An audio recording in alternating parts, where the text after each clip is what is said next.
오늘 말씀은 그 유명한 다윗과 골리앗에 대한 이야기입니다. 다윗과 골리앗에 대한 이야기는 교회 다니는 사람뿐만 아니라 교회 안 다니는 사람도 다 알고 있죠. 그래서 도저히 그 게임이 안 되는 상대를 만났을 때 다윗과 골리앗의 싸움이다 라고 그렇게 말을 합니다. 그만큼 체급 차이가 엄청나다라는 겁니다. 라이트급, 패더급, 그리고 완전 슈퍼헤비급, 이렇게 보면 되겠죠. 당시 이스라엘과 블레셋 사람들은 전쟁을 하고 있었습니다. 블레셋, 팔레스타인을 말하면 팔레스타인, 지금의 이스라엘과 팔레스타인 전쟁, 역사가 오래됐습니다. 이게 예나 지금이나 앙숙관계였습니다. 둘 사이가 이렇게 전쟁을 하게 된 이유는 무엇입니까? 일단은 민족 자체가 다릅니다. 그리고 믿는 신이 다릅니다. 이스라엘은 하나님을 믿지만 그들은 바알을 믿었다는 겁니다. 서로 민족이 다르고 신이 다르다 보니까 맨날 싸울 수밖에 없었습니다. 그 당시에 이스라엘의 왕은 사울 왕이었습니다. 사울 왕은 군사들을 데리고 블레셋과 전쟁을 하고 있었습니다. 하지만 블레셋과의 전쟁이 쉽지가 않았습니다. 이유가 무엇일까요? 왜냐하면 블레셋에 엄청난 장수가 한 명 있었기 때문에 그렇습니다. 바로 골리앗이라는 거인이 블레셋에 있었다. 그럼 골리앗은 누구의 자손일까요? 아낙 자손이라고 볼 수가 있습니다. 거인족 속 아낙 자손의 일부라고 볼 수가 있습니다. 자, 그 엄청난 거인이 나와서 이스라엘 군대 앞에 큰 소리를 치는 겁니다. 큰 소리를 치면서 모욕을 하는 겁니다. 그 말은 곧 누구든지 용기 있는 자는 나와서 나와 함께 겨뤄보자. 그런데 골리앗의 키는 엄청나게 컸고 갑옷들도 엄청나서 딱 보는 즉시 위압감이 들 정도로 도저히 게임이 안 되는 그런 모습으로 보여줬다는 겁니다. 여러분, 우리는 블레셋과 이스라엘의 전쟁을 그냥 일반적인 전쟁 이야기로 보아서는 안 됩니다. 하나님께서 이 이야기를 성경에 기록하실 때는 분명한 이유가 있습니다. 그냥 재미있으라고 한 게 아니고요. 분명한 이유가 있다는 거죠. 자, 우리가 이 이야기 가운데 먼저 알아야 될 사실이 있습니다. 자, 골리앗의 역할이 뭐냐는 겁니다. 골리앗의 역할은 무엇이었을까요? 성경에 보면 뭐라고 나옵니까? 17장 1절에 보면 싸움을 도두는 자라고 말씀을 하고 있습니다. 이 말은 무슨 말입니까? 전쟁에서 사기를 좌지우지하는 사람이라는 얘기예요. 여러분, 전쟁에서 사기가 굉장히 중요합니다. 전방에 가면 GOP에 뭐가 있습니까? 스피커가 설치가 되어 있죠. 왜 스피커를 설치합니까? 예, 대북방송, 대남방송, 그거를 이제 서로 상대편에서 그걸 하기 위해서 그걸 해놓는데, 이유가 뭐예요? 우리나라 이만큼 잘 산다. 넘어와라. 이걸 강조하기 위해서 하는 거 아닙니까? 그래서 뭐, 우리나라 쪽에서는 뭐, 걸그룹 노래도 틀어놓고, 뉴스도 틀어놓고, 뭐, 그런답니다. 북한에서는, 얼마나 북한이 잘 사는데, 북조선이 잘 사는데, 뭐, 이런 거 틀어놓는다는 거예요. 뭐, 지금, 그 병사들이 그걸 듣고서 혹하는 사람은 아무도 없겠지만 어쨌든 그런 사기 차원에서 사기 진작, 사기를 꺾기 위해서 그거를 하고 있다는 거죠. 여러분, 골리앗의 역할이 바로 그것이었습니다. 골리앗은 바로 사기를 꺾기 위해서 싸움을 도두기 위해서 세워놓은 그런 사람이었다는 거죠. 여러분, 이것은 곧 영적 전쟁에서 사탄의 전략을 있는 그대로 보여주는 것입니다. 사탄이 영적 전쟁에 임하는 우리에게 맨 먼저 쓰는 전략은 우리의 마음을 흔들어 놓는 겁니다. 그리고 사탄이 우리의 마음을 흔들어 놓게 사용하는 방법은 우리 마음에 두려움을 심어 놓는 거예요. 여러분, 두려움은 마음을 흔들어 놓는 불안함과 염려를 말합니다. 마음이 불안하고 염려. 요즘 TV를 보면 무서운 이야기들이 참 종종 나옵니다. 뭐 프로도 그런 프로가 있더라고요. 아예 그냥 뭐 기묘한 이야기 뭐 이런 게 있더라고요. 여러분 되면은 남양 특집 해가지고 뭐 많이 나오잖아요. 요즘 영화 여러분 파묘 저는 안 봤지만 오컬트 영화잖아요. 곡성 약간 무섭고 그런 영화잖아요. 옛날에 전설의 고향 그거 보면은 화장실도 못 갔어요. 진짜 옛날에는.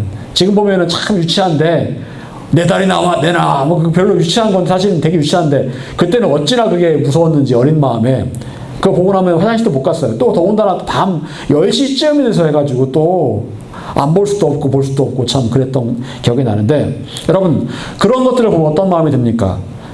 귀신, 마귀의 존재에 대해서 좀 두려워하는 마음들, 그런 마음들이 들게 됩니다. 자, 그러다 보니까 사람들이 심지어는 마귀를 숭배하고 마귀가 두려워서 마귀가 좋아하는 일을 하는 사람들도 분명히 있다는 겁니다. 대표적으로 무당들이 마귀에 사로잡혀 있고 마귀가 무서워 마귀가 시키는 일을 하며 살아갑니다. 여러분, 마귀는 눈에 보이지 않습니다. 귀신 눈에 보이지 않아요. 왜냐하면 그들은 영적 존재이기 때문에 그렇습니다. 그들은 사실은 그 존재의 실체는 무엇입니까? 타락한 천사들입니다. 타락한 천사들로 루시퍼라는 사탄의 부하들이죠. 그리고 눈에 보이지 않는 마귀들의 존재에 대해서 눈에 보이지 않기 때문에 사람들은 두려움을 갖습니다. 여러분, 제일 무서운 게 뭡니까? 눈에 보이지 않는 거예요. 눈에 보이지 않기 때문에, 실체를 모르기 때문에 두려움에 빠질 수밖에 없다라는 거죠. 하지만 여러분, 마귀는요, 사람들이 생각하는 만큼 그렇게 대단한 존재가 아닙니다. 그렇게 대단한 존재가 아니에요. 제가 분명히 알고 있습니다. 그들은 단지 타락한 영적인 존재들일 뿐입니다. 예수님께서는 마귀에게 늘 담대하셨고 마귀는 예수님을 무서워했습니다. 성경은 마귀를 대적하라 라고 말씀하고 있습니다. 대적하라. 그리고 마귀를 대적할 때 마귀가 피할 것이다 라고 말씀하고 있습니다. 마귀를 대적하라. 마귀를 무서워하지 말라는 거예요. 무서워서 두려워하지 말라는 겁니다. 마귀에게 대항하라는 거예요. 그러면 마귀가 피할 것이다. 무서워서, 오히려 우리를 무서워서 피할 것이다 라고 말씀을 하고 있습니다. 여러분, 골리앗이라는 존재는 그저 두려움을 심어 넣으려는 블레셋의 전략에 불과했습니다. 그런데 문제는 골리앗을 통한 블레셋의 전략에 이스라엘이 당하고 있었다는 거예요. 골리앗은 맨 앞에 나와서 이스라엘 군대를 모욕합니다. 그런데 그 말에 아무도 반박하지 못하고 있었고 골리앗과 싸울 용기가 있는 사람이 아무도 없었다는 거예요. 그저 겁에 질려서 벌벌 떨고만 있었습니다. 여러분, 이런 모습은 정상적인 크리스찬의 모습이 아닙니다. 하나님의 백성임에도 불구하고 정작 현실에서 마주하는 수많은 문제들 앞에서 싸워보지도 못하고 벌벌 떨면서 두려움에 떨고 있다는 것은 결코 하나님의 뜻이 아니라는 거예요. 두려움은 하나님께서 우리에게 주신 감정이 아닙니다. 우리가 두려워할 분은 오직 하나님밖에 없습니다. 그런데 그곳에 있던 이스라엘 사람들은 전부 다 그 골리앗이 두렵고 무서워서 아무도 그 앞에 나아가지 못하고 있었다라는 거죠. 여러분, 그때 용감한 한 사람이 있었습니다. 바로 다윗이었습니다. 지금도 영미권에서 가장 많이 쓰는 이름 가운데 하나가 바로 데이빗이라는 이름인데 데이빗이 바로 다윗을 말하는 것입니다. 다윗은 당시에 나이가 적은 소년이었습니다. 아마도 10대 중후반 정도로 예상이 됩니다. 너무 어리기 때문에 전쟁에 동원될 정도가 아니었습니다. 그리고 아버지의 심부름으로 전쟁터에 나와서 형들을 만나러 나옵니다. 그런데 그 가운데서 다윗은 골리앗을 보게 됩니다.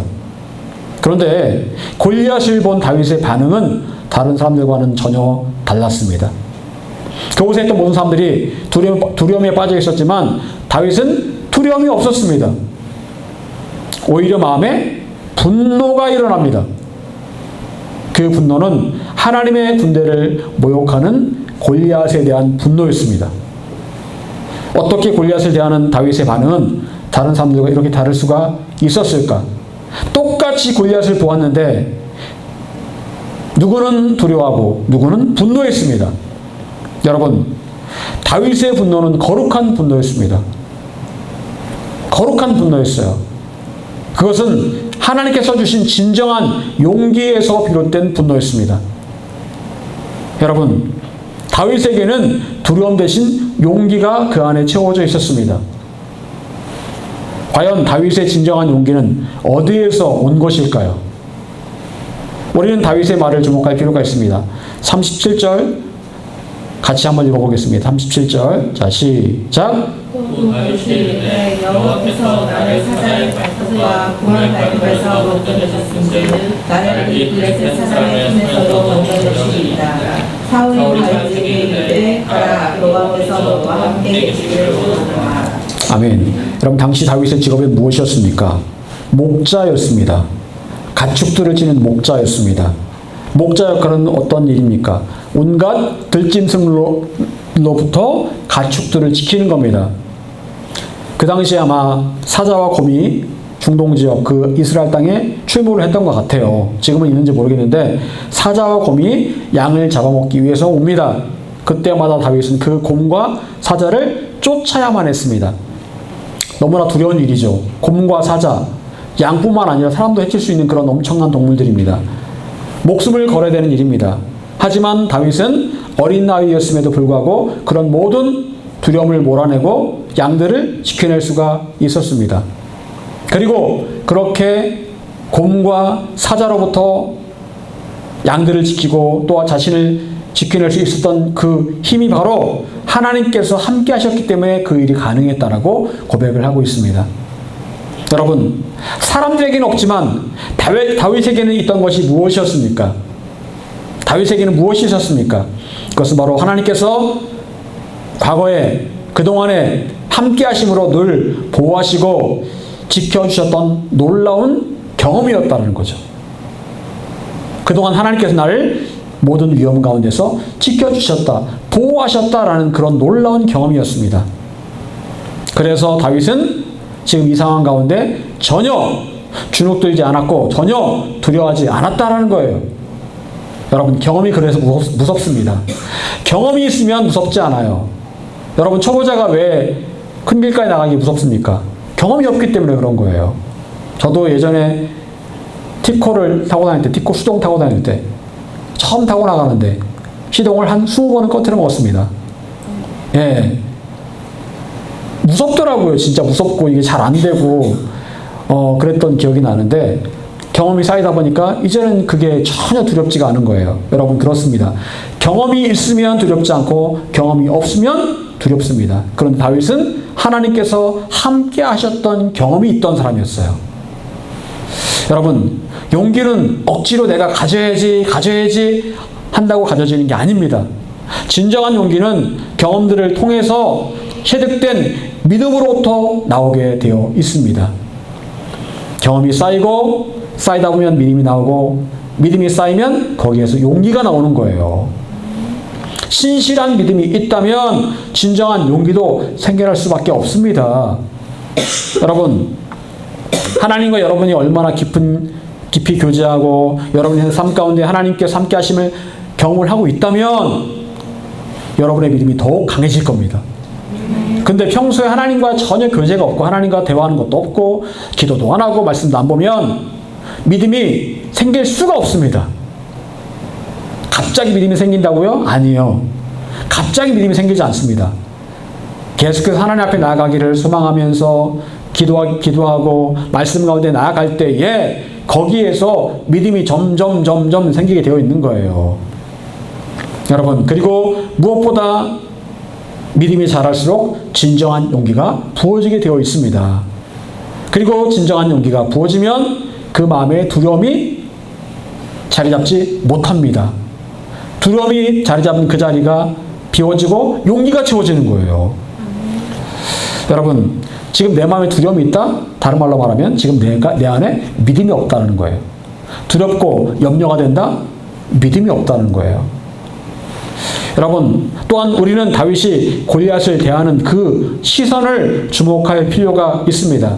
다윗은 골리앗이 엄청난 거구임에도 불구하고 전혀 주눅들지 않았고 두려워하지도 않았습니다. 그럴 수 있었던 이유는 다윗이 골리앗을 대하는 그 시선이 다른 사람과 달랐기 때문에 그렇습니다. 시선이 이렇게 중요합니다. 다윗은 골리앗에 대해서 이렇게 말하고 있습니다. 36절 같이 읽어보겠습니다. 시작. 주님이 사자와 군대로 쳤은즉 살아계신 하나님의 군대를 모욕한 이 할례하지 않은 그릇의 사람이니까 그가 그 질투를 당하시리이다. 아멘. 여러분 다윗이 골리앗을 어떻게 보았습니까? 짐승으로 봤어요. 짐승. 넌 인간이 아니야. 짐승이야. 여러분, 사자도 곰도 사람보다 덩치가 큽니다. 힘도 세요. 근데 그들을 이길 수 있었던 이유는 무엇입니까? 하나님께서 함께 하셨고 또 그들은 짐승이기 때문에 그런 거예요. 짐승이기 때문에. 여러분, 이것은 놀라운 관점의 차이입니다. 놀라운 관점의 차이예요. 이와 비슷한 관점의 차이를 보여주는 사건이 또 있습니다. 바로 가데스 바네아에서의 사건입니다. 출애굽한 이후에 가데스 바네아에서 12명의 정탐꾼을 가나안에 보냅니다. 자, 그런데 40일간 정탐을 하고 온 그들이 와서 보고를 하는데 10명이 뭐라고 말합니까? 그들 가운데 아낙 자손이 있는데 그들에 비하면 우리는 뭐다? 메뚜기다 라고 말합니다. 자신을 뭐로 표현하고 있는 거예요? 메뚜기, 곤충으로 표현합니다. 곤충. 우리는 곤충입니다. 벌레입니다. 자, 그런데 똑같은 걸 보고 온 여호수아 갈렙은 뭐라고 합니까? 저들은 우리에 뭐라고 말합니까? 밥이다. 먹어치울 밥이다라고 말합니다. 자, 10명은 우리는 곤충이에요. 벌레입니다. 라고 말하는데 오히려 여호수아 갈렙은 저들은 우리가 먹어치울 밥입니다. 라고 말합니다. 관점의 차이가 엄청나죠. 여러분, 이 두 이야기의 공통점은 무엇입니까? 골리앗 앞에 선 이스라엘 사람들은 골리앗 앞에 자신을 한없이 낮추며 보잘것없는 존재로 그렇게 보고 있었다는 거예요. 나는 저 골리앗에 비하니까 키가 3m고 우리는 왜소하고 안 돼. 얼마나 소리도 우렁찬지 우리는 이거 안 돼. 못 싸워. 가데스 바네 10명의 정탐꾼들도 자신을 낮추면서 우린 메뚜기야. 우린 벌레야. 즉, 두 경우 모든 사람들은 자신을 낮추며 자신의 비루함, 자신의 부족함, 자신의 연약함만 생각하다가 자존감에 깊은 상처를 입고 아무것도 하지 못하는 존재로 스스로를 만들어버린 거예요. 난 아무것도 못해. 하지만 그에 반해 여호수아 갈렙은 내가 아닌 저들을 내가 먹어치울 밥이다 라고 보았고, 다윗도 골리앗을 여러 번 물리쳤던 짐승, 말도 없고 지혜도 없는, 말도 못하고 지혜도 없는 짐승 같은 존재로 그렇게 여겼다는 거예요. 여러분, 즉 여호수아 갈렙 그리고 다윗은 나의 연약함, 나의 부족함을 주목하는 것이 아닙니다. 내가 싸워야 될 상대방을 아무것도 아닌 존재로 보고 있었다는 거예요. 그랬기 때문에 이길 수가 있었습니다. 여러분, 체육만이 엄청 크잖아요. 저번에 제가 말씀드린 적 있죠. 옛날에 요즘도 체육만, 요즘은 안 하죠. 격투기. 마이티모라는 그 하와이 사람이 있습니다. 하와이 원주민.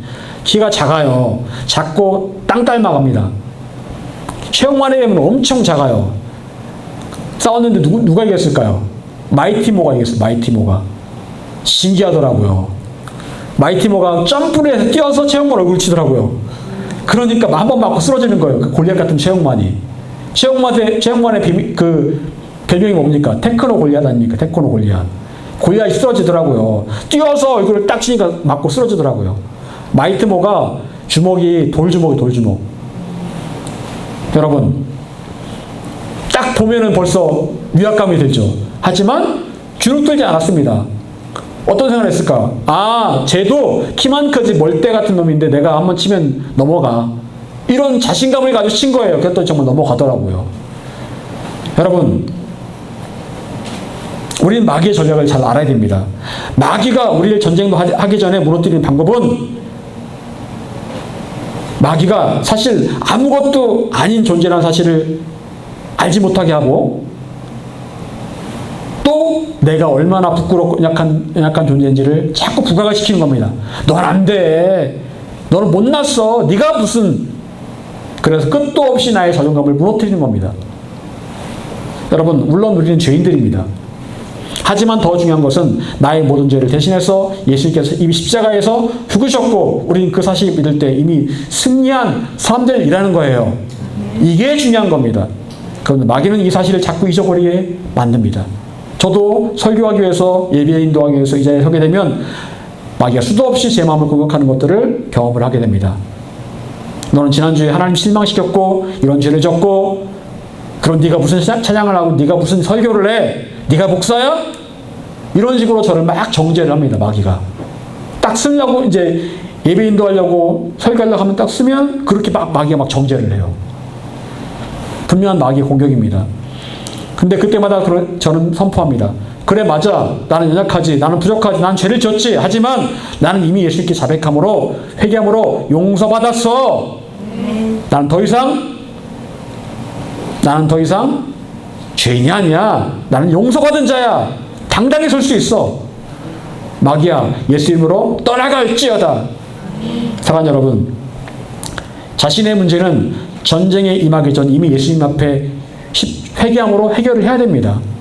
그리고 나서 전쟁에 임해서는 더 이상 여러분 자신의 연약함과 부족함에 주목하지 마시기 바랍니다. 이제 우리가 주목해야 될 것은 내가 싸워야 될 마귀는 우리의 밥이고 우리가 아무렇지 않게 이길 수 있는 짐승 같은 존재임을 우리가 알고 대처하는 겁니다. 그렇게 할 때 영적 전쟁은 이미 승리하기로 결정이 된 거예요.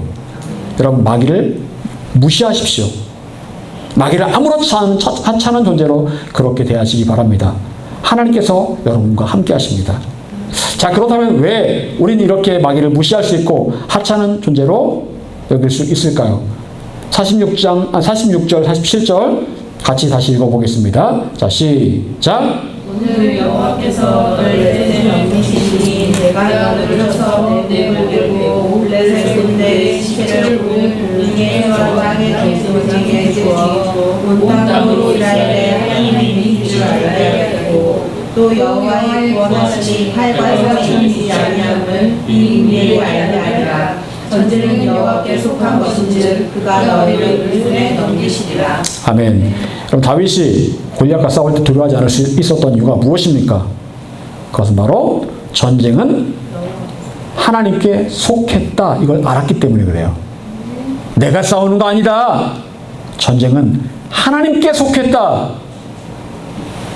여러분, 이건 단지 전쟁만을 말하는 게 아닙니다. 다윗은 자기의 살아온 인생 모든 순간 가운데 하나님께서 자기 인생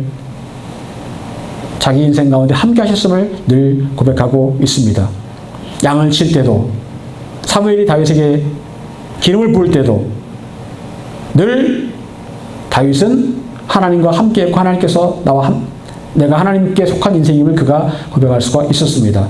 그리고 당연히 지금 골리앗과 싸울 때도 하나님께서 골리앗을 무너뜨리실 것을 알고 있었습니다. 여러분, 하나님께서는 언제나 여러분과 함께하기를 원하고 계십니다. 이거는 관념적인 이야기가 아니에요. 내가 숨쉬는 모든 순간 내가 어떤 일을 하거나 사소한 일을 할 때에도 나와 함께하기를 원하고 계십니다. 저는 늘 하나님께서 나와 함께하시면 저는 몸소 체험을 합니다. 아프고 난 다음부터는, 이전에는 안 그랬거든요. 이전엔 잘 몰랐는데 아프고 난 다음부터는 정말 실제적으로 하나님께서 나와 함께 하시는구나, 이걸 제가 정말 깊이 체험을 하고 있습니다. 그러면서 제 믿음이 예전보다 더 강해지고 더 크고 있다는 것을 제가 경험을 할 수가 있게 됩니다.